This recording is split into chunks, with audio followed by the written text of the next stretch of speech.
Now, for today's video, y'all, it's easy to find a bunch of people doing each other wrong all the time. You know what I mean? All the time. But this man got a story about how his let's hope his ex-wife, done did him dirty. Basically, thinks he was married to the devil herself. So, let's get into it. Story time how my wife for 10 years drained me for all my money and left me paralyzed. Now, this is going to be a long story because this went on over a 10-year stretch, but I'll try to condense it as much as I can. So, back in 2009, I was on Facebook scrolling and I seen this young lady that was attractive. I knew her, but I didn't know her. She actually went, she lived in a town right next over to me, but from going to school and stuff, you kind of see people in passing. So I knew I was in a relationship at the time. So I ain't gonna lie, I jumped in the DM anyway. And we talked a little bit, but we couldn't do anything. Like I said, I was in a relationship. So it just was conversation, nothing sexual, never did anything. That was it. Lasted about a month just talking. So I went on with my life and I actually married the lady that I was talking to, when I met her. So we got married. That marriage only lasted about a year and some change. We split up. And when we split up, I kept thinking about the girl that I was talking to that didn't go anywhere. Like, I wonder where she's at. I wonder maybe I was meant to be with her because we were getting along really well. So I searched on Facebook. I found her and I sent her a message. I reached out. I said, hey, how you doing? I don't know if you remember me. We were talking a few years back. And, I was just seeing if you were single because I'm single now. She was single. We started talking. And like 2 days later, she invited me over to her house. So from day one, this is when I should have knew something was up. So I pull up to our apartment. I'm on the phone with her, like, hey, I'm outside. Which apartment are you in? So this guy comes outside. He didn't know me from a can of paint. He said, he just points at the door. He said, that's the person you're looking for. Now, how do you even know who I'm there to look for? So let me know later on, like, a lot of guys must come over here. Like, I put two and two together later because how do you just know when I pull up, she's not outside looking for me. I'm just on the phone with somebody and I said, which apartment are you? And he points to her apartment. So I go inside, you know, um, she's still beautiful as the last time I seen her. Go in, we're talking, small conversation, but it was pretty good. Everything's going well. I stayed over there for a few hours, left the next day. I left early in the morning. I actually fell asleep on a chair. We didn't do anything. Fell asleep on a chair, left early in the morning. But I went home thinking like, hey, it's a pretty good kid. So for days and days after that, weeks, we were pretty much together every day. Every day I was going to pick her up from work, pick her daughter up from daycare. We were together. Everything was going perfectly. And this is exactly what I needed after coming out of a pretty bad marriage that I was just cheated on. Even though it only lasted a year, she cheated on me in that relationship. So everything's going good. But let's fast forward to, because I met this girl in October. I started talking to her in October. Let's fast forward to December. I had a son from that previous marriage. So I was doing some Christmas shopping. She's with me. And we're walking around. I look back. She's just crying. I'm like, what's wrong with you? She was like, well, it's Christmas time, and I'm sad because I see you're in here buying all this stuff for your daughter.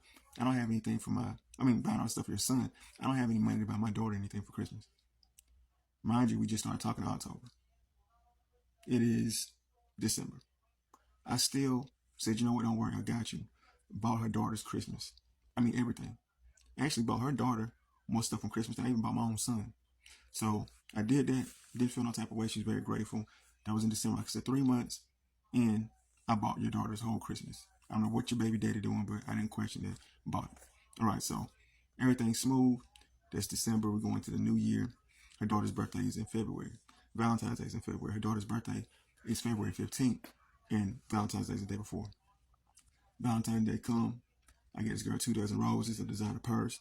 I bought her daughter a Nintendo DS. I bought her mom a dozen roses too.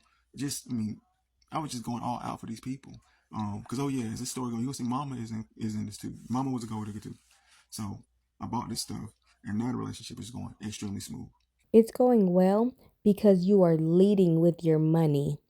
You are literally showing and giving her too much way too soon. Um, we're going on trips, going out of town to the beach. We're doing a lot of stuff together. Her dad tells me one day, hey, you like my daughter, but don't go broke chasing behind her. I should have listened. So I'm splurge on this girl. Anything she's asking for, I'm doing it. And mind you, a couple months into this thing, I'm noticing my money's starting to look funny because I'm spending so much on her. She gets an eviction notice. And what do? She has a job, mind you. This girl works 2 jobs, but never has any money. I paid the eviction notice for her. Didn't pay my car payment. Brand new Mustang I got. My car gets repoed. Now, this is like in March. Just met you in October. I mean, I started losing everything with this girl. I get my car out of repo, though. Get it out. Just to turn around and lose it again a couple months later, trying to help this girl. She suggests, hey, look, we should just move in together. Things will be easier. We split the bills, blah, blah, blah. So we move in together. We think, we said we're going to split the bills. It really wasn't the case. I really was paying all of the bills. But I'm like, as a man, as a provider, I'm not tripping. I'm paying the bills. This is actually in April. Like, April, we're living together. My birthday is April 12th. This was the first huge red flag that I should have left the situation. So it's my birthday. I get off work early. I go to the mall. I get me an outfit, some shoes, because I'm going out that evening. Me, her, and my best friend and his girlfriend. We're going out. So I get home. I take my shower, put my clothes on. She comes home.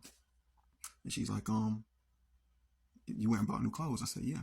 And she was like, you didn't get me anything? Mind you, it's my birthday. She says, you didn't get me anything? I was like, no. I just got me something to wear. She's like, I don't know what I'm going to wear then. So she's pissed off. And it's the first time I actually see the side of her. So I'm like, we got plenty of clothes, because I buy her stuff all the time. So I'm trying to help her pick something out. She's like, no, it isn't new. She's like, you know what? I'm not going to go. Don't worry about it. You just go and have fun. Knowing, how am I going to go somewhere on my birthday by myself and my friend and his girlfriend?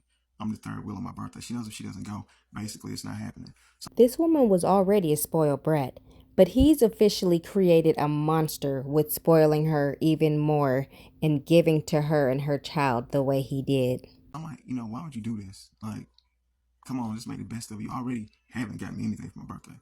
No gift. I'm already paying for the whole day. And you still not crazy. So she jumps up and swings on me. I mean, out of nowhere. She's going crazy. Like, I'm just trying to hold this girl down. And it's my birthday. I leave out of the apartment. I leave. Go and call my homeboy, tell him, look, I can't do it. I had something that came up and I won't be going out. I eventually did go back home to the apartment. She tried to apologize, but at that point, the day was ruined. And I'm thinking now, maybe this is not who I thought I was talking to. Maybe this person is somebody completely different. I think later on that evening, me and her did go get something to eat, but the whole day was just ruined. So once this happens, I'm kind of, like I said, I'm kind of took back a little bit. Fast forward to maybe, I don't know, let's say June. Her baby daddy's mother had gotten sick and was in the hospital and was, not doing well. So she wanted to take her daughter to go see her grandmother while she was in the hospital before she passed. Was cool with it. She takes her to see the grandmother, and this is like 2 in the afternoon. 5 in the evening, she's not back. 6, 7, 8, 9, 10, she's not home. She comes in about 11 at night, and she's just telling me how the woman isn't doing good and how she sat around with his family for a while, and she came home. Well, that's not what really happened. Stay tuned for part 2. So did he marry her before or after all this? He's a fool who ignored all the red flags. She's literally been dragging him down since he met her. She looked at him like a sucker, so she licked him every chance she got, knowing he was too in love to leave. All right, so this is part 2. How I was married to the devil. She left me broke, and when I was paralyzed. So back with the last story, I was letting you guys know that she said she was going to the hospital to see her baby daddy's mother who's passing away. They shared a child together, so she took the child there to see her grandmother. Now, she left 2 in the afternoon. She got back like 11 at night. Now, the hospital was out of town. I'll give you that, but like 45 minutes out of town, not 7 hours, 9 hours away. You should be coming home this late. So she comes in, we talk a little bit. She lays down. The next day, I pick her daughter up from daycare. Her daughter says, me, mommy, and daddy went out to eat last night. I was like, okay, what do you mean? I thought y'all were just at the hospital. So we were at the hospital, but when we left, we went to a restaurant and daddy came with his brother. I said, okay. She said, yeah, and mommy and daddy sat together, and me and my uncle sat together. I was like, oh, okay. And she said, then after that, we took daddy home. I said, okay. Said, yeah, we took him home. I said, then what'd y'all do? She said, I don't know because I fell asleep. And when I woke up, we were getting back in the car. I was like, what do you mean? She's like, yeah, when we took him home, I fell asleep. And then we were getting back in the car, which indicates to me that she went inside the house with a baby. I'm heated, pissed off. She comes home from work. I ask her about it. She says, yeah, we went out to eat. I didn't even know they were coming over there. He sat on my side of the table. That was it. I did take him home because everybody else stayed out of town. And I was the only person that was going in the direction of his home. So I did drop him off. That was it. Nothing more, nothing less. It had to be more because you lied about it from the beginning and didn't even tell me that it happened. So now I'm already looking at you. So you didn't physically put your hands on me. Show me how spoiled you are. And now you possibly cheated on me with your baby daddy. This is all now by June. We hadn't even talking a year yet. I was stuck by this girl's side. So we're paying, the rent here in this apartment, and she decides she wants to go to a bigger home. So we moved to a bigger place. Mind you, I shouldn't move to a bigger place because I'm already only one paying the bills here. But we move into a bigger home, like a town over, and this is when things really start to get crazy. We're living here. At first, everything's going all right, but then she started getting sick, throwing up, vomiting. Come to find out, she's pregnant. Can't lie. At first, I'm very excited the fact that she's pregnant and that we got a child on the way.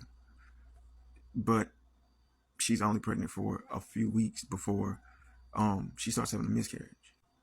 So we go to the hospital because we're thinking she's having a miscarriage, and they say, we think so, but we can't be 100% sure. They ran some tests, and they was like, we're going to call you tomorrow and let you know. They did call and say that she was having a miscarriage. She had to come in for a procedure to, get the baby out. I know her losing the baby is a sensitive topic and all, but bruh, what makes you think the baby was yours? She clearly was doing her thing. So what you was so happy for? What made you automatically think that that child was yours? Tough time for both of us.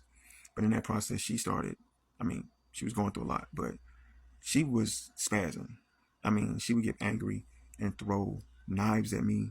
She would get angry and throw like canned goods at me. There were holes in the walls where she would try to beat down the door to get in to kill me And he was still dumb enough to stay. because she was just so angry about the smallest things. It could be, hey, what do you want to eat tonight? And she doesn't know. So she's losing her mind, going crazy. I was thinking, okay, maybe this is hormonal. Maybe it's got something to do with her hormones, having a miscarriage, having a baby. I don't know. So once again, I stayed. Even going through all of the physical abuse, I still stayed. Fast forward a couple months later, when 2014 at this point, a couple months later, this house that we're living in is becoming too much, and I'm letting her know, hey, this is too much for me. I can't afford it. She's not working still. She lost her job. We end up losing this house. We have to move to my mother's house now because we're homeless basically. We're moving with my mom. My mom ends up getting sick, real sick.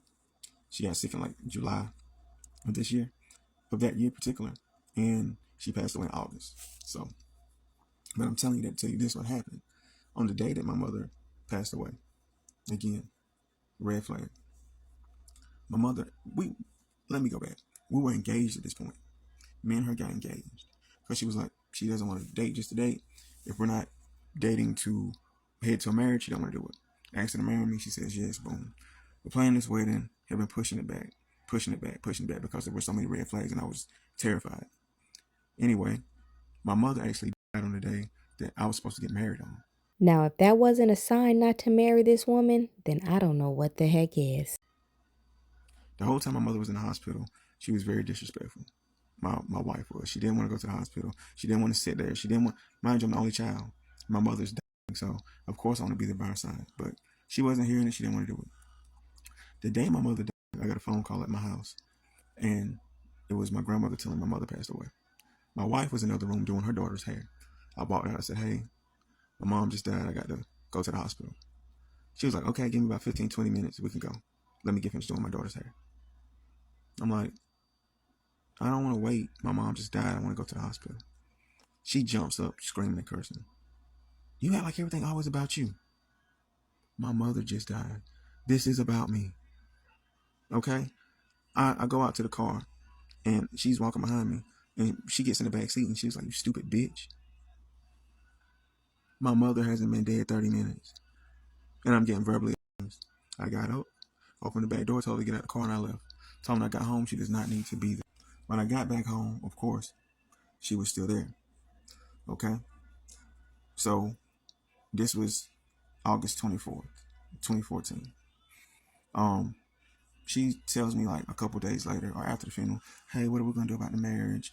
I still want to get married." Me being very vulnerable, only child, just lost my mom. She was my dad wasn't in the household.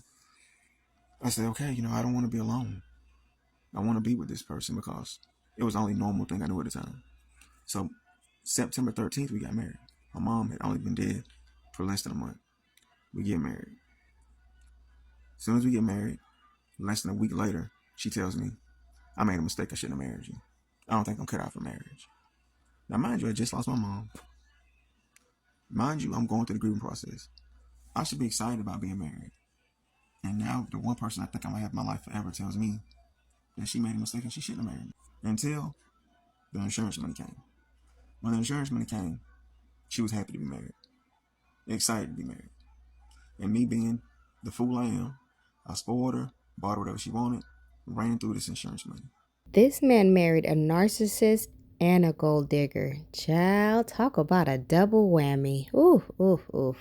on her when they were in the mall. And I was like, I just know she was just picking up stuff. I said, "Are you even looking at prices on this stuff?" She threw all the stuff down in the middle of the mall, started going crazy and telling me she won't get nothing, she won't do nothing. Then she's literally screaming, storms out, doing all this over my mama insurance money. We get home, she's still going crazy. Imagine we living in my mom's old house because I say we moved in where we lost our place. Starts busting out the windows of my mother's house. I put her outside. I call her dad, like, "Hey, you need to come get your daughter." They refuse to come get her. "Nope, that's your wife now." Next thing I know, the front door gets kicked open. Boom! She's standing in the doorway with a big piece of glass in her hand from the window. So the door kicks open. She's standing in the doorway with a piece of glass. It's raining outside. So her hair is just over her face. She looking like a serial killer for real. I'm like, "Hey, calm down, chill out. Like, we don't need this to go left." She tries to stab me with the glass. I grab her wrist. Somehow I get the glass out of her hand, throw it outside the door. At that point, I tell her to pack all her belongings. You gotta go. She falls to her knees. She's crying, saying how sorry she is. She's just depressed. She's going through so much stuff. And I'm like, what am I putting you through? Like, I'm literally the most supportive person in the world. I listen to all your problems. I do anything you ask me to do. I cater to you, basically, all while getting disrespected all the time. Like, what are you down about? But she sits there and she cries and she lays her head on my shoulder and she cries and cries and cries. And eventually, like always, I believe her, I forgive her, and she stays. I'm going to start fast forwarding way ahead now because we were together for 13 years, married for 10. So let me kind of fast forward. So we had our first daughter in October 2015. Whew, that was literally the only hope I had left for this man, and he just washed it down a drain. Having a child with this woman is the worst mistake he could have ever made. People, pay attention to how people treat you when you're grieving, when you're sad and depressed, or just in a time of need, versus how they treat you when you're on the up and up and doing well in life. Pay attention to these things and react accordingly. The whole entire pregnancy, she told me how much she hated me. She couldn't stand me. She wanted me to die. She don't know why I was alive. I was worthless. The whole entire pregnancy. Of course, she tried to say it was her hormones, and then afterwards, when she did it, of course, she tried to say it was postpartum. Y'all, I got so depressed that I was actually going to kill myself. I don't know if I could say that here, but I was gonna hurt myself. And I got up one night to do it. And I was walking down the hall to go to the garage, and I just happened to look in my daughter's room, and she was just sitting up in her crib. That was the only thing that stopped me because I knew I didn't want her to go through that pain of losing a parent. Fast forward to March 2017, we have our second daughter. We have two girls now. So anybody who knows, when you have kids, we already had basically, her daughter. Now we have two kids, three kids. You cannot live like you used to live. Your means have to come down. Yet this girl was still asking for designer bags, wanting to go on trips, asking to get, cars, you name it. She was just asking for a lot. And me, being the man I am, I'm trying to provide and do anything she asks me. She works up the nerve one day to ask me to get her a $10,000 BBL surgery. Yep, I did it. And I know, looking at it now, it was foolish.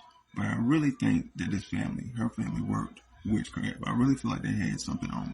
I had readings, tarot card readings and stuff before. People were telling me that someone close to me had something on me that was controlling me. And I really feel like a family, because I was just not myself. I could not shake this girl for nothing, no matter how bad she did stuff. And then she called herself working with witchcraft herself. She would say that she was told or she was gifted, and she would, she used tarot cards, and she would think she could do candle spells and stuff like that too. So I think she did something, because I have been with people before, but never have I been in a hole like that before in my life. Okay, so she gets the BBL surgery. I get her a car. We're living in her dream house. Anything you can ask for. But this girl literally will wake up every morning, because now she's working. She wake up every morning, 6 o'clock on her way to work, and send me a text message telling me how much she hated me, how much she couldn't stand me, and she wanted me to die. And she would say, I swear to God I hate you. I swear to God I want you to die. You make me sick. And I'm like, what is this for? Because I can't stand you. But would not leave me for nothing. I remember one incident where she would come downstairs and she would throw a belt at me and say, hang yourself, kill yourself, and go be with your mama. She'd leave pills out on the table and say, take an overdose. I want you to die. Constantly. So imagine going through this for like 10 years. Someone telling you they hate you, you're worthless, you're nothing, they want you to die. And they're telling you this stuff in front of your kids. She's calling me a female body part in front of my kids. She's calling me a female dog in front of my kids. And I'm paraphrasing this because of TikTok, of course, but my mental was gone. I really was the most depressed I'd ever been in my life, because I could not understand why someone I loved so much hated me, and I did so much for them. So now I'm going to head to the point where I started getting sick. Well, out of nowhere, one day in like July, I wake up, I don't feel right, feel real lightheaded. I tell her, hey, I need to go to the hospital. She sighs, oh my God, I gotta go to work, blah, blah. I'm like, yeah, I could be dying. I really feel bad. Can you please take me to the emergency room? We get to the emergency room, my blood pressure is like 200 and something. The top number is extremely high. And they're like, whoa, for you to be this young, like your blood pressure is outrageous. They began to tell me that I may just be extremely stressed, and I was going through all the things I was going through. But they gave me some medication. I leave, and I go and buy my medicine. I'm on the medicine now. My body has an allergic reaction to this medicine. And like I'm having seizures. And my stomach is up and down, up and down, up and down. I'm dry heaving. And I'm telling her, please take me to the hospital. Take me back to the hospital. It's like 2 weeks later. Go to the hospital. I can't stop vomiting. Once there's no more vomit, I'm just dry heaving everywhere. Like I'm really feel like I'm dying. I'm in the hospital bed. I look up at her. She's staring at me, smiling. Smiling, like she's getting joy of seeing me go through it. I told her to leave right then. She didn't leave. She's like, what? I'm not doing anything. Like, you're smiling at me right now. Most people would be concerned that their husband's about to die. She's smiling because if he does become unalived, she gets everything of what little bit he does have left. She doesn't love him. She never loved him. She loved what he had to offer her. But now that he's sick, She has no more use for him. Men and women, beware of people like this man's wife. Well, hopefully she's his ex-wife by now. She could care less. I get out the hospital. The only thing they did was give me some medicine for nausea. From July to September, I was going through that same process every day. The dry heaving, can't throw up, but so much. And I can't work. I'm laying on the floor. I can't even lay in bed. I'm laying on the floor, face down. She would come in the room, step over my body, not even asking if I'm okay, nothing. This went on for days, and I mean months and months and months. And she still wanted me to take care of my kids. She still wanted me to cook, clean, get my kids ready for school, and get ready to go to bed. While she just was on Facebook all day, didn't pay me any mind, and could care less. Around this point, I start feeling a different sensation with my body, where my legs and feet began to get numb, and I couldn't really feel them. It began to spread up to my knees and thigh area, and I would have to literally pick my leg up with my arms to move it. I could not walk without a cane, and it was getting worse. I would ask to go to the hospital and take me back to the doctor. She said, give it some time, you'll be okay. I didn't go back to the doctor for a while. She began leaving me home all the time, alone. If I asked, hey, can I go here, can I go there, she wouldn't let me go with her. I wasn't eating. I went from 230 pounds to 189 pounds. She wouldn't bring me food home, but then she would go out and eat all day, hang out with her friends, come home, wouldn't bring me anything. I'm going days without eating. I'm really, really, really feeling like I'm about to die at this point. So we're at the point where I'm extremely sick and she's leaving me home. She's not feeding me. I'm laying in the middle of the floor every single day, and she's stepping over my body and not even asking me, am I? Again, my legs, I can barely move them at this point. They're very heavy, and I don't know what's going on. Come to find out, I had inflammation that went around my spine, and it was making it difficult for me to walk. So I'm basically temporarily paralyzed until the inflammation goes away. To this day, I'm still struggling with it, can barely walk, using a cane, and still haven't been able to get back to work yet. But let's keep the story going. So remember I said she would never let me go with her places. She was out doing things. And one day my daughter told me, she said, Daddy, we're getting ready to move. And I said, no, we're not. I said, yes, we are. We went and looked at our apartment today. I'm thinking, apartment? I don't know anything about this. I don't even mention it to my wife at the time. A couple days later, I heard it again from my other daughter. So I'm like, all right, let me ask her. So I say, are you getting ready to move, or we getting ready to move someplace? And she says, no, not. I'm just looking for a place for my sister. It's not for me. That's it. My sister's getting ready to come back home. I'm trying to find a place for her to stay. So I don't think anything about it. So again, I'm unable to lay in a bed. I'm laying on the floor. I'm laying on a chair, anywhere. I'm sick. I'm in a terrible spot, and I'm always home by myself. Well, one day she comes in and she tells me, she says, I filed for a divorce. I'm like, okay, I'm okay with a divorce, but why now?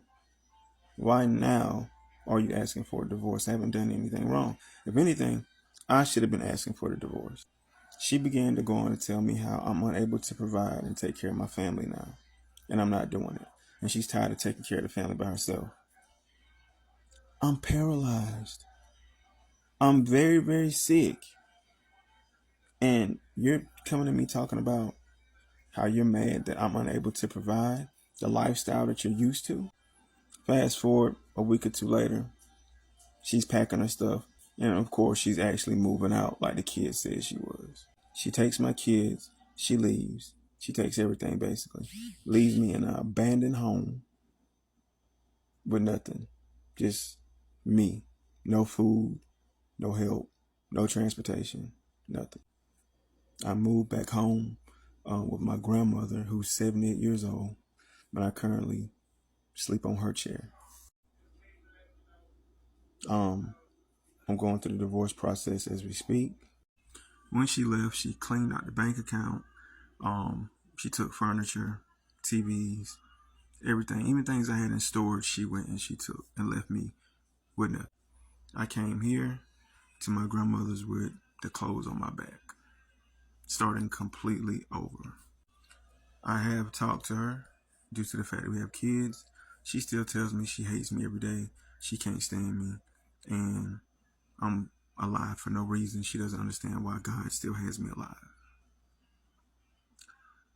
I say all that to say I'm appreciative of the separation. I'm glad it's over. The message is for this. It's for you guys. If you see red flags at the beginning, don't hold on. I held on way too long just because I didn't want to be alone, just because I was used to certain things and I thought people could change. I hope this story time helped you guys out and you got something from it. Peace. Never let love blind you to the point of homelessness. Have discernment. Let people go after they've disappointed you enough times. And have boundaries and a backbone. This man loved this woman more than he loved himself, and it's obvious, which is why he's now restarting his life on his grandmother's couch while she selfishly moves on with her life awaiting her next victim. So be very, very careful out here and learn from this video, folks.